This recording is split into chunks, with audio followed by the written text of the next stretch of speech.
आज के इस महत्वपूर्ण वीडियो में हम बात करेंगे कार्तिक मास की पूर्णिमा तिथि के बारे में। कार्तिक मास की पूर्णिमा कब है?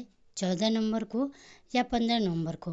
कार्तिक मास की पूर्णिमा तिथि कब प्रारंभ हो रही है, कब समाप्त हो रही है? अगर आप पूर्णिमा तिथि का व्रत धारण करते हैं तो पूर्णिमा का व्रत आपको कब करना है? पूर्णिमा के दिन स्नान और दान का बहुत महत्व होता है, तो पूर्णिमा का स्नान और दान हमें कब करना है? दीपदान कब और कहाँ करें? लाखों भक्त हैं जो कि कार्तिक मास का व्रत धारण करते हैं, तो कार्तिक मास के व्रत का उद्यापन हमें कब करना है? पूर्णिमा के दिन सत्यनारायण भगवान की विधि विधान से पूजा की जाती है, तो पूजा का शुभ मुहूर्त क्या होगा? और कार्तिक पूर्णिमा के दिन देव दिवाली मनाई जाती है, तो देव दिवाली में दीपदान का शुभ मुहूर्त क्या है? लक्ष्मी जी की पूजा का शुभ मुहूर्त क्या है? और चंद्रोदय का शुभ मुहूर्त क्या है? तो आपको कार्तिक मास की पूर्णिमा से संबंधित संपूर्ण जानकारी आपको आज की वीडियो में मिलने वाली है। तो वीडियो को शुरू से लेकर अंत तक जरूर देख लीजिएगा, और वीडियो अगर पसंद आई तो लाइक भी कीजिएगा। इससे पहले अगर आप मेरे चैनल पर पहली बार हैं तो चैनल को सब्सक्राइब कीजिए, साथ ही कमेंट बॉक्स में जय श्री हरि विष्णु जरूर लिखिएगा। दोस्तों, सृष्टि के आरंभ से ही कार्तिक पूर्णिमा की तिथि का बहुत ही खास महत्व रहा है। पुराणों में इस दिन स्नान दान की दृष्टि से मोक्ष प्रदान करने वाला बताया गया है, और इस तिथि का महत्व वैष्णव भक्तों के लिए ही नहीं बल्कि सिख धर्म के लिए भी बहुत ज़्यादा महत्वपूर्ण है। विष्णु भक्तों के लिए यह दिन इसलिए खास है क्योंकि भगवान श्री हरि विष्णु का पहला अवतार इसी दिन हुआ था। प्रथम अवतार में भगवान श्री हरि विष्णु मछली के रूप में उत्पन्न हुए थे, और भगवान विष्णु का यह अवतार वेदों की रक्षा, प्रलय के अंत तथा सप्त ऋतुओं, अनाजों और राजा सत्यव्रत की रक्षा के लिए लेना पड़ा था, जिससे पृथ्वी का निर्माण कार्य फिर से आसान हुआ। शिव के भक्तों के लिए यह दिन इसलिए खास है क्योंकि इस दिन भगवान भोलेनाथ ने त्रिपुरासुर नामक महाभयानक असुर का संहार कर दिया, जिससे वह त्रिपुरारी के रूप में पूजित हुए, जिससे देवतागण बहुत ही प्रसन्न हुए। भगवान विष्णु ने शिव जी को त्रिपुरारी का नाम दिया, जो कि शिव जी के अनेक नामों में से एक है। इसलिए कार्तिक पूर्णिमा को त्रिपुरारी पूर्णिमा भी कहते हैं। सिख धर्म में कार्तिक पूर्णिमा के दिन को प्रकाश उत्सव के रूप में मनाया जाता है, क्योंकि इस दिन सिख संप्रदाय के संस्थापक गुरु नानक देव जी का जन्म हुआ था।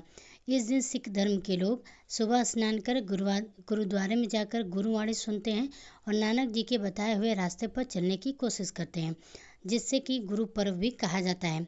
इस तरह से यह एक दिन एक नहीं बल्कि बहुत सारी वजह से खास है। कहा जाता है कि अगर आप आज के दिन किसी पवित्र नदी में स्नान करते हैं या फिर किसी पवित्र जलाशय में, सरोवर में स्नान करते हैं तो उसका महत्व आपको कई गुना बढ़कर प्राप्त होता है। लेकिन यह सब के लिए संभव नहीं हो पाता है। ऐसे में अपने घर में गंगा जल से भी आप स्नान कर सकते हैं। अगर आपने पूरे कार्तिक मास में कार्तिक स्नान नहीं किया है तो ऐसे में कार्तिक पूर्णिमा आपके लिए बहुत ही महत्वपूर्ण है। आपको पूर्णिमा तिथि के दिन ब्रह्म मुहूर्त में उठकर स्नान अवश्य करना चाहिए। अगर आप ब्रह्म मुहूर्त में पूर्णिमा स्नान न करते हैं तो आपको कार्तिक मास का फल नहीं मिल पाएगा। इसलिए आपको कार्तिक पूर्णिमा के दिन ब्रह्म मुहूर्त में स्नान जरूर करना चाहिए। इससे आपको पूरे कार्तिक मास का फल मिल जाएगा। पूरे महीने में अगर आपने कार्तिक स्नान नहीं किया है तो पूर्णिमा पर आपको प्रातःकाल ब्रह्म मुहूर्त में जरूर स्नान करना चाहिए। वैसे तो कहा जाता है कि कार्तिक मास में प्रत्येक दिन किसी नदी में स्नान करना चाहिए, और अगर ऐसा नहीं कर पाते हैं तो कम से कम किसी पवित्र दिन पर, जैसे कि पूरे महीने में 3 दिन अवश्य ही किसी पवित्र नदी में स्नान करना चाहिए। अगर यह भी नहीं हो पाता है तो अमावस्या पर, पूर्णिमा पर या फिर यम द्वितीया पर, इन तीनों दिनों में किसी भी दिन एक दिन आपको एक पवित्र नदी में स्नान करना चाहिए। अगर ऐसा भी नहीं हो पाता है तो कार्तिक पूर्णिमा पर भी आप चाहे तो गंगा जी में जाकर स्नान कर सकते हैं। ऐसा भी अगर आप लोगों के लिए संभव नहीं है तो ऐसे में आप अपने घर में गंगा जल मिश्रित जल में स्नान कर लीजिए। जितना हो पाता है उतना तो आप कर ही सकते हैं। कार्तिक पूर्णिमा पर अगर आप विधि विधान से भगवान श्री हरि विष्णु की, माता लक्ष्मी की आराधना करते हैं, ब्रह्म मुहूर्त में स्नान करते हैं, ब्राह्मण को दान दक्षिणा देते हैं या फिर ब्राह्मण को घर बुलाकर भोजन करवाते हैं और उन्हें ज़रूरत की सामग्रियों का दान करते हैं, तो इससे आपको कई गुना फलों की प्राप्ति होती है। कार्तिक पूर्णिमा बहुत ही महत्वपूर्ण है। पूरे महीने में अगर आप स्नान नहीं कर पाते हैं, दान नहीं कर पाते हैं या फिर दीपदान नहीं कर पाते हैं तो यह दिन एक ऐसा है, इस दिन आपको अधिक से अधिक दीपदान करना चाहिए। अपनी सामर्थ्य के अनुसार दान पुण्य करना चाहिए। ब्रह्म मुहूर्त में अवश्य ही करना चाहिए। अब बात करें कि पूर्णिमा तिथि कब प्रारंभ हो रही है और कब समाप्त हो रही है, तो देखिए 15 नवंबर 2024 को प्रातःकाल 6:19 से कार्तिक मास की पूर्णिमा तिथि का प्रारंभ होगा और कार्तिक पूर्णिमा समाप्त हो रही है 16 नवंबर को सुबह 2:58 पर। सूर्योदय कालीन तिथि के अनुसार 15 नवंबर 2024 को कार्तिक मास की पूर्णिमा मनाई जाएगी। एक ही दिन की पूर्णिमा है, तो ऐसे में आप स्नान दान व्रत जो भी करना है, अगर आप करना चाहते हैं तो 15 नवंबर को ही कीजिएगा। जो भक्त पूरे कार्तिक मास में कोई नियम लेते हैं या फिर व्रत धारण करते हैं, तो व्रत का उद्यापन, नियम का उद्यापन 15 नवंबर को ही किया जाता है। कार्तिक पूर्णिमा के दिन ब्रह्म मुहूर्त में स्नान किया जाता है, तो स्नान और दान का शुभ मुहूर्त आपको प्राप्त हो रहा है 15 नवंबर को सुबह 4:58 से सुबह 5:51 तक। इस समय में आप स्नान कर सकते हैं, दान पुण्य कर सकते हैं, पूजा आराधना कर सकते हैं। सुबह की जो पूजा होती है इस समय में आप संपन्न कर सकते हैं। पूर्णिमा के दिन भगवान सत्यनारायण की आराधना की जाती है, पूजा की जाती है और भगवान सत्यनारायण की कथा करते हैं या फिर किसी ब्राह्मण को बुलाकर कथा करवाते हैं। तो ऐसे में शुभ मुहूर्त को आपको प्राप्त हो रहा है सुबह 6:44 से सुबह 10:45 तक। सुबह के समय आप विधि विधान से भगवान सत्यनारायण की पूजा कर सकते हैं।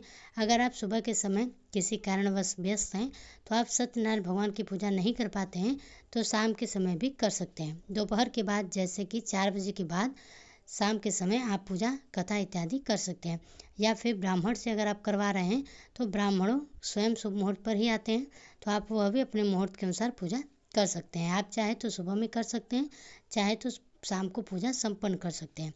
अन्यथा सत्यनारायण जी की कथा हमारे चैनल पर आप सभी को अपलोड मिलेगी, आप वहाँ पे सुन सकते हैं। देखिए, देव दिवाली पूर्णिमा तिथि के दिन मनाई जाती है। कार्तिक मास की पूर्णिमा के दिन जैसे कि दिवाली हम दीपदान करते हैं पूरे घर में और घर के मुख्य द्वार पर या फिर किसी मंदिर में या किसी वृक्ष के आसपास दीपदान किया जाता है। पूर्णिमा तिथि के दिन भी वैसे ही बिल्कुल दीपावली की तरह ही दीपावली मनाई जाती है। देव दिवाली पूजा और दीपदान का शुभ मुहूर्त आपको प्राप्त हो रहा है शाम को 5:01 से रात्रि के 7:47 तक। इस समय में आप विशेष रूप से भगवान श्री विष्णु और माता लक्ष्मी की पूजा कर सकते हैं और दीपदान इत्यादि इस समय पर आप कर सकते हैं।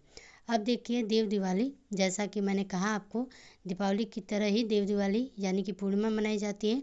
तो आप माता लक्ष्मी की निश्चित काल में देव दिवाली के दिन पूजा करते हैं, तो निश्चित कालीन लक्ष्मी पूजा का जो शुभ मुहूर्त आपको प्राप्त हो रहा है वह है रात्रि में 11:39 से रात्रि के 12:33 तक।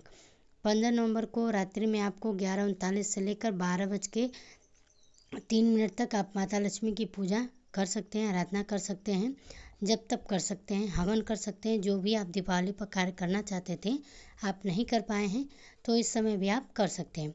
जिन्होंने धन वर्षा पोटली नहीं बनाई है, धन वर्षा पोटली का निर्माण भी कर सकते हैं और विधि विधान से माता लक्ष्मी की पूजा आराधना करके अपने घर में धन रखने के स्थान पर पोटली को स्थापित कर सकते हैं। यह भी एक विशेष दिन है जिस दिन आप अपने घर में पोटली की स्थापना कर सकते हैं। जो भक्त पूर्णिमा का व्रत करते हैं तो पूर्णिमा व्रत चंद्रमा के दर्शन के बाद ही खोला जाता है, तो चंद्रोदय का जो शुभ मुहूर्त आपको प्राप्त हो रहा है वह है शाम को 4:05 पर। इस समय में आप चंद्रमा के दर्शन करके उन्हें दूध से अर्घ देकर उनकी पूजा आराधना करके अपने मनों की कामना पूरी करने के लिए आप उनसे प्रार्थना कर सकते हैं। आप व्रत करते हैं तब भी आप चंद्रमा को अर्घ दे सकते हैं और जो भक्त व्रत नहीं करते हैं वह भी शाम के समय स्नान इत्यादि करके अगर चंद्रमा को अर्घ देते हैं तो उनकी मन चाहे मनोकामना पूर्ण होती है। यह कार्य आप चाहे तो पूर्णिमा प्रत्येक पूर्णिमा पर कर सकते हैं, चाहे आप व्रत करते हैं या नहीं करते हैं। कार्तिक पूर्णिमा के दिन प्रातःकाल जल्दी उठ जाइए, उठकर नित्य कर्मों से निवृत्त हो जाइए, स्नान कर लीजिए। भगवान सूर्यदेव को जल देने के बाद अपने घर के मंदिर में विधि विधान से श्री लक्ष्मी और नारायण जी की आराधना कीजिए। आज के दिन अगर आप लक्ष्मी नारायण की आराधना करते हैं, मंत्रों का जप करते हैं, श्री विष्णु के सहस्त्र नाम का पाठ करते हैं या फिर माता लक्ष्मी के किसी भी मंत्र का जप करते हैं तो इसका फल आपको कई गुना प्राप्त होता है। शीघ्र ही आपको इसका फल भी मिल जाता है, क्योंकि पूर्णिमा शब्द का मतलब ही होता है मन की कामनाओं को पूर्ण करने वाली तिथि। इसलिए आज हम जो भी मनोकामनाएं मानते हैं, जो भी संकल्प लेकर भगवान श्री हरि विष्णु और माता लक्ष्मी की पूजा हम करते हैं, निश्चित ही हमारी कामना वह पूर्ण होती है। कार्तिक मास की पूर्णिमा के दिन के कई नाम हैं। पौराणिक कथा के अनुसार कार्तिक पूर्णिमा के दिन भगवान शिव ने त्रिपुरासुर नामक राक्षस का वध किया था, इसलिए इस दिन शिव जी और माता पार्वती की भी उपासना शुभ माना जाता है। और देश के कई राज्यों में कार्तिक पूर्णिमा को त्रिपुरी पूर्णिमा, देव दिवाली, गंगा स्नान और गुरु नानक जयंती के नाम से जाना जाता है। तो क्षेत्र विशेष के आधार पर इस दिन का महत्व बहुत अधिक है।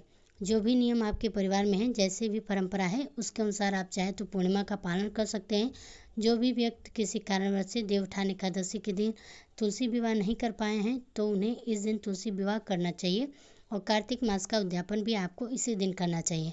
अपनी सामर्थ्य के अनुसार दान दक्षिणा किसी योग्य निर्धन व्यक्ति को देने के साथ ही सामर्थ्य हो तो अपने घर पर किसी वैष्णव को या किसी ब्राह्मण को आमंत्रित कर उन्हें शुद्ध सात्विक भोजन कराएं और यथासंभव दान दक्षिणा दीजिए। कार्तिक मास के अंतिम 5 दिन को पंचों के पंच भिक्षुदान भी आपको पूर्णिमा के दिन करना है। जानकारी आपको पसंद आई हो तो वीडियो को लाइक कीजिएगा। साथ ही इसी तरह की अन्य व्रत कथाओं से संबंधित वीडियोस को देखने के लिए हमारे चैनल को सब्सक्राइब जरूर कीजिएगा।